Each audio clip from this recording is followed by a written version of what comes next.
Hi friends, ఎలా ఉన్నారు? బాగున్నారా? రేపైతే సంకష్టార చతుర్థి పూజ ఉంది అండి. కొత్తగా చేసుకునే వాళ్ళు రేపు చేసుకుంటే బాగుంటుంది, ఎందుకంటే చతుర్థి ప్లస్ మంగళవారం కలిసి వస్తుంది.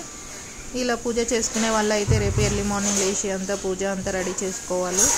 అదేవిధంగా సంకష్టార చతుర్థి చేసుకునే వాళ్ళు మనం మనసులో ఒక కోరుకొని అయితే దేవునికి ముడుపు కట్టుకోవాలి. ఆ ముడుపు అనేది ఎర్ర క్లాత్ తీసుకొని అందులో 3 పిరికిళ్ళ బియ్యం వేయాలి. పసుపు కుంకుమ దక్షిణంగా 21 రూపాయలు లేదా 11 రూపాయలు మనకు దోచినంత వేసుకొని అయితే మార్నింగ్ పూజ చేసుకొని అయితే ఆ ముడుపు కట్టుకోవాలి.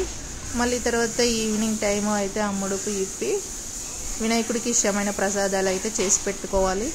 ఆ ప్రసాదాలు 3 లేదా 5 మనకి ఎన్ని చేయాలనిపిస్తే అన్ని చేసుకోవాలి. సంకష్టార చతుర్థికి అయితే ఫాస్టింగ్ ఉండాలి.